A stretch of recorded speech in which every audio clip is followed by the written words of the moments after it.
Assalamualaikum warahmatullahi wabarakatuh. Waalaikumsalam warahmatullahi wabarakatuh. Selamat pagi, Bu. Pagi.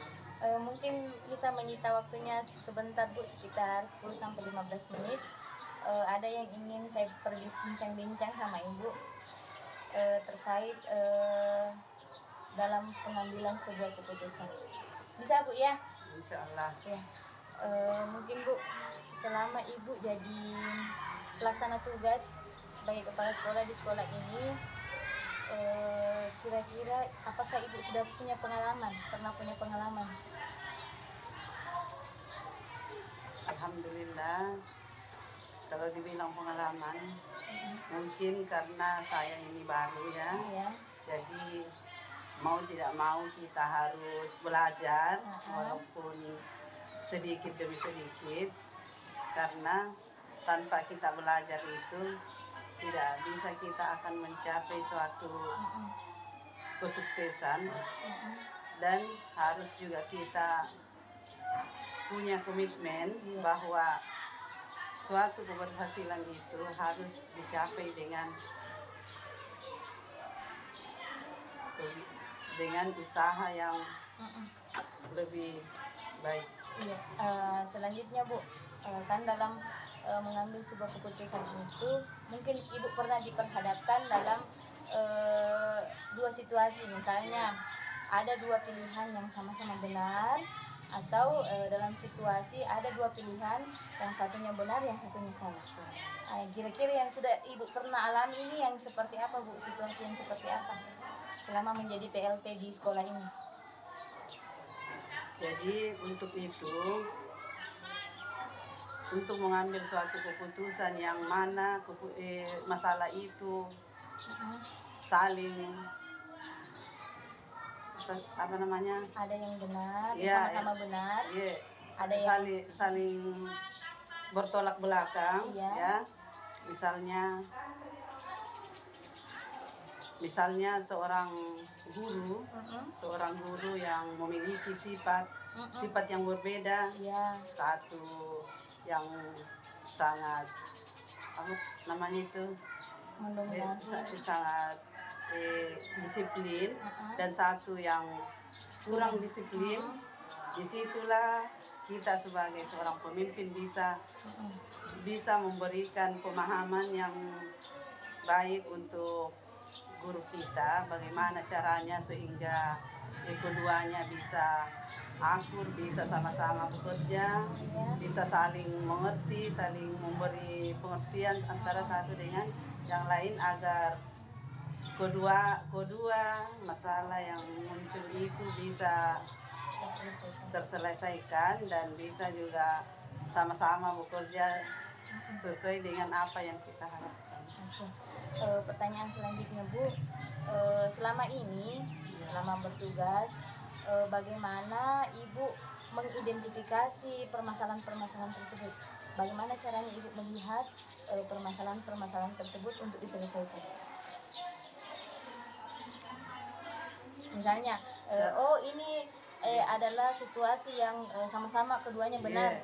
Ini situasi yang satunya benar, satunya salah. Jadi untuk itu caranya dengan cara pendekatan, dengan cara pendekatan yang utama itu bagaimana caranya kita mendekati kedua permasalahan itu. Misalnya kedua guru itu harus dihadapi dulu secara pribadi, ya. Jadi tidak bisa langsung kita pertemukan antara kedua guru tersebut untuk mengambil sebuah keputusan. Jadi kita harus bertanya dulu kepada salah satu masing-masing guru, baru kita tahu bagaimana solusi yang harus kita ambil, yang harus kita putuskan. Mungkin begitu. Iya, itu untuk misalnya ada dua guru yang berbeda, Bu, ya. Nah, kalau misalnya terkait permasalahan untuk di sekolah, bagaimana caranya Ibu selama ini mengambil sebuah keputusan? Langkah apa yang Ibu lakukan untuk misalnya kepentingan sekolah yang kepentingan secara bersama seperti itu? Misalnya ya, Bu, ya. Misalnya tadi permasalahan kita adalah seorang guru yang sifatnya itu bertolak belakang, harus kita mengambil keputusan itu, kita lihat bagaimana arah apa yang harus kita tempuh, kemudian yang mana yang harus kita tempuh. Jangan kita mengambil keputusan secara memihak, ya, walaupun maksud namanya itu, walaupun misalnya satu guru keluarga kita, kita tidak boleh memihak antara satu guru dengan yang lain. Selama ini Bu, kira-kira langkah-langkah apa yang sudah pernah Ibu tempuh untuk mengambil sebuah keputusan tersebut? Misalnya ada saya dalam situasi ini. Nah, apa yang Ibu pertama kali lakukan dulu kalau mendapatkan permasalahan? Yang pertama, kalau jika apabila ada permasalahan, yang pertama itu kita harus memanggil, memanggil secara pribadi, bertanya kepada mereka apa yang dia alami, dan kita harus tahu seluruh permasalahannya dia tentang bagaimana. Kemudian setelah kita mengetahui permasalahan dia, baru kita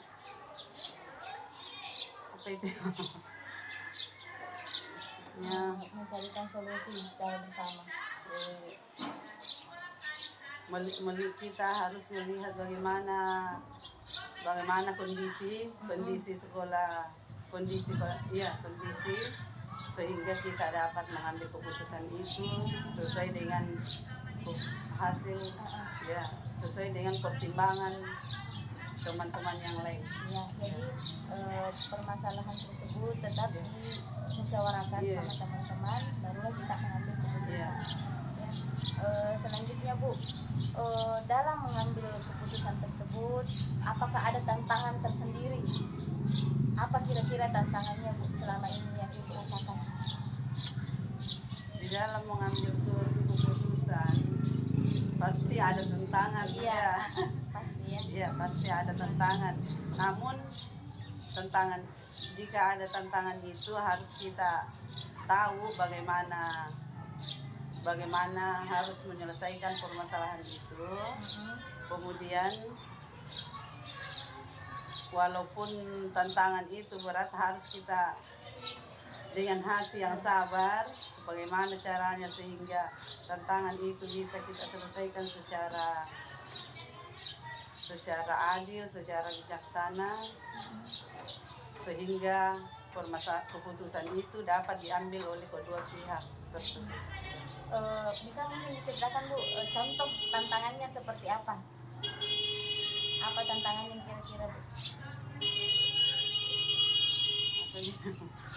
Misalnya, contoh tantangannya,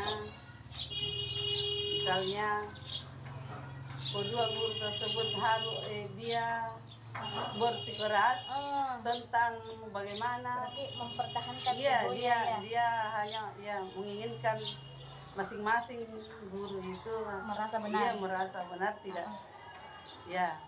Mungkin begitu. Kemudian untuk menyelesaikan permasalahan tersebut, selama ini yang Ibu lakukan, apakah Ibu butuh waktu tertentu dalam menyelesaikan permasalahan tersebut, atau dengan segera mengambil sebuah keputusan untuk menyelesaikan permasalahan itu? Kalau menurut saya tidak segera. Tidak bisa kita segera menyelesaikan masalah itu apabila permasalahan itu kita merasa cukup berat.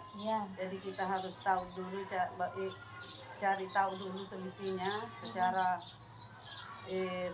bijaksana, karena tidak bisa kita memutuskan suatu keputusan itu dengan cara tergesa-gesa, karena kadang itu keputusan itu apabila secara tergesa-gesa kadang tidak sesuai dengan apa yang kita harapkan. Jadi ceritanya harus dimusyawarahkan dulu ya, identifikasi secara benar dulu, baru bagaimana mana dimusyawarahkan. yang benar dan mana yang salah, baru kita mengambil sebuah keputusan. Pokoknya Secara, jangan tergesa-gesa ya, Bu, iya, ya.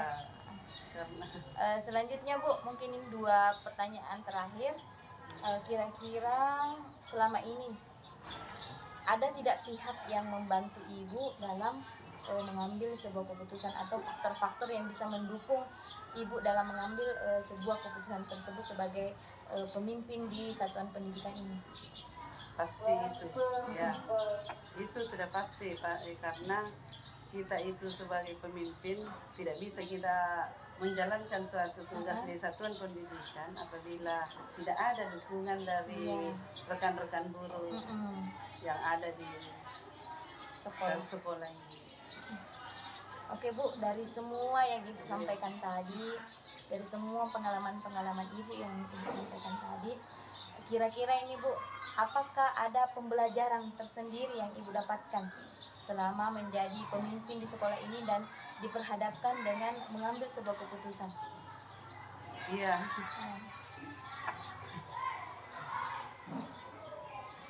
Mungkin bisa diceritakan Bu, pembelajaran yang saya dapatkan ini seperti ini. Jadi pasti ada suatu pembelajaran karena saya juga kan baru di sini ya. Masih sebagai pelaksana tugas sebagai kepala sekolah, jadi yang sebagai pembelajaran yang saya ambil bagaimana caranya saya bisa maksudnya itu bagaimana caranya saya bisa mengendalikan diri saya ya, karena tanpa kesabaran, keikhlasan kita tidak bisa memimpin suatu sekolah dengan baik. Bagus sekali ya Bu pernyataannya. Mungkin sekian bincang-bincang kita hari ini Bu. Saya ucapkan banyak terima kasih kepada Ibu pelaksana tugas kepala sekolah di sekolah ini. Semoga kedepannya dengan pengalaman-pengalaman tertentu posisi Ibu sebagai pemimpin pembelajaran atau kepala sekolah di sekolah ini mungkin lebih baik lagi kinerjanya untuk kedepannya. Insyaallah. Terima kasih banyak Bu.